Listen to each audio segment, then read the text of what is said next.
வணக்கம் நண்பர்களே. நம்ம டிஸ்க்ளைமர் எடுத்துக்கிறோம். நம்ம செபி ரிஜிஸ்டர் அட்வைசர் ஆர்ஐஓ கிடையாது. நம்ம இங்க பேசக்கூடியது எல்லாமே தகவலா மாத்திரமே பார்க்கப்பட வேண்டும். இது யாருக்கும் முதலீடு சம்பந்தமாகவோ, பங்குகளை வாங்கவோ, விற்கவோ நம்ம எந்த ஆலோசனையும் கொடுக்கப்படல. எல்லா தொழிலும் ரிஸ்க் இருக்கும். ரிஸ்க் புரிஞ்சுட்டு எச்சரிக்கையோட தொழில் செய்யும்போது எல்லாமே நல்லா இருக்கும். நம்மள ஆதரிக்கிற அனைத்து நல்ல உள்ளங்களுக்கும் நன்றி. வளமுடன் வாழ்க.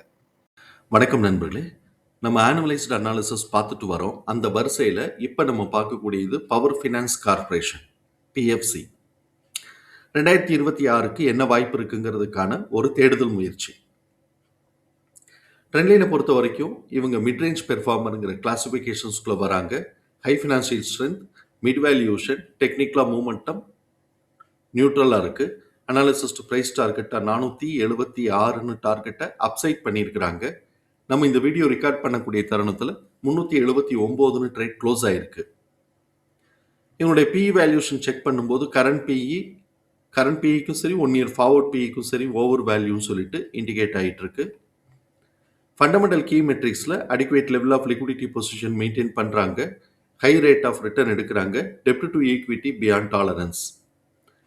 இப்போ நமக்கு பியாண்ட் டாலரன்ஸுங்கும் போது இது புக் வேல்யூவோட நம்ம அட்ஜஸ்ட் பண்ணும்போது இப்போ கரண்ட்டாக இருக்கக்கூடிய ப்ரைஸ் ரேஞ்சோட நமக்கு அதாவது புக் வேல்யூ அண்டு இபிஎஸ் ரெண்டுத்தையும் சேர்த்து கால்குலேட் பண்ணி ப்ரைஸை கால்குலேட் பண்ணுறவங்களுக்கு இந்த டெப்ட் டு ஈக்விட்டியை புக் வேல்யூவில் அட்ஜஸ்ட் பண்ணும்போது இப்போ கரண்ட்டாக போயிட்டு இருக்கக்கூடிய ரேட்டோட ப்ரைஸோட அது மேட்ச் ஆகிறதுக்கு வாய்ப்பு இருக்கும். அது ட்ரை பண்ணி பார்க்கலாம். பிஏ பொறுத்த வரைக்கும் சப்சிக்வெண்ட்டாக க்ரோத்துக்கான ஆப்பர்ச்சுனிட்டி இருக்குது. பிபிஏ பொறுத்த வரைக்கும் நம்மளை பொறுத்த வரைக்கும் இது expensive valuation. But as long as இவங்களுடைய க்ரோத் ஆஸ்பெக்ட் நல்லா ஃப்ளரிஷிங்காக இருக்கிற பட்சத்தில் இவங்க ட்ரேடர்ஸ் எப்படி வேணாலும் எடுத்துகிட்டு போகலாம். பட் இதுக்கு அட்ஜஸ்ட் பண்ணியிருக்கிறாங்கன்னு தான் நான் நினைக்கிறேன். பெக்டிடிஎம் லாங் டேர்மில் நம்ம பெக்டிடிஎம் ஃப்ராக்ஷனில் இருக்குது, 0.3 இருக்குது. ஸோ இப்போ லாங் டேர்மில் பார்த்தோம் அப்படின்னு சொன்னோம்னா இது க்ரோத்துக்கான ஆப்பர்ச்சுனிட்டி இருக்குங்கிறது நம்மளுடைய பார்வை. நெட் கேஷ் ஃப்ளோ 1.2 நெகட்டிவாக இருக்குது. ரிலேட்டிவ் ரிட்டர்ன் நிஃப்டி 50யோட போன வருஷம் கம்பேர் பண்ணும்போது 17% நெகட்டிவாக கொடுத்துருக்குறாங்க. இந்த வருஷம் எப்படி பண்ண போகிறாங்கன்னு பார்ப்போம். Beta score 1 year beta score 1.67 அப்படிங்கிறதுனால ஹை வாலட்டாலிட்டிங்கிறத கவனத்தில் எடுத்துக்கிறோம். ட்ரெண்ட் லைனில் பார்ட்டிசிபேட் பண்ணக்கூடிய அனாலிசிஸ்டுடைய ஃபோர்காஸ்ட் எப்படி இருக்குன்னு பார்க்குறோம். ரெவென்யூ ஃபோர்காஸ்ட் ஆனுவலைஸ்டாக பார்க்கும்போது 2026க்கு ஒரு 9% க்ரோத்துக்கான ஆப்பர்ச்சுனிட்டி இருக்குன்னு எதிர்பார்க்குறாங்க. 2027க்கு 8% க்ரோத்துக்கான ஆப்பர்ச்சுனிட்டி இருக்குன்னு எதிர்பார்க்குறாங்க. இபிஎஸ் உடைய ஃபோர்காஸ்ட் ஆனுவலைஸ்டாக 2026க்கு 6% க்ரோத்துக்கான ஆப்பர்ச்சுனிட்டி இருக்குன்னு எதிர்பார்க்குறாங்க.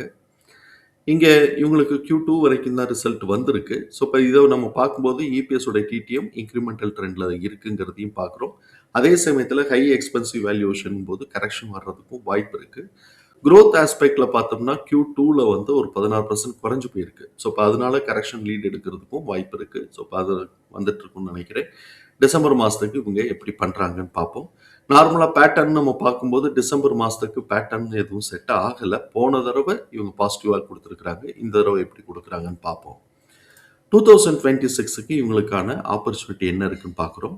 Break point 371. இப்போ பிரேக் பாயிண்ட்டை ஒட்டி தான் அவங்க ட்ரேட் ஆகிட்டு இருக்கிறாங்க. இது ஒரு ஸ்ட்ராங் அப்சைட் மூவ்மெண்ட் கொடுத்தாங்கன்னா R1 396லேருந்து 412.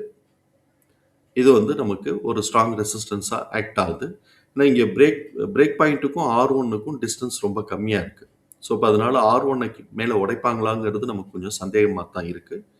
கொஞ்சம் கஷ்டமாக இருக்கும். சப்போஸ் இவங்க ஒரு நல்ல ரிசல்ட் கொடுத்து பெர்ஃபார்மன்ஸஸ் நல்லா வந்திருக்கு அப்படின்னு சொன்னாக்க R1 396லேருந்து 412 பிரேக் பண்ணினாங்கன்னா நம்ம கவனத்தில் இருக்கக்கூடிய ப்ரைஸ் ரேஞ்சுங்கிறது R2 476லேருந்து 416, R3 541லேருந்து 557.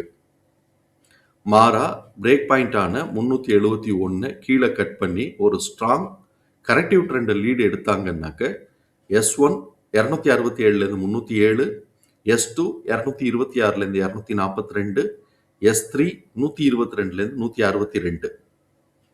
இங்கே நம்ம S1 S2 பார்த்தோம்னாக்க நேரோ ரேஞ்ச் இருக்கிறதுனால S2வை கீழே உடைப்பாங்களா அப்படிங்கிறது கொஞ்சம் சந்தேகத்துக்குரியது. அப்படி உடைச்சாங்கன்னா S3 ஆன 122லேருந்து 162.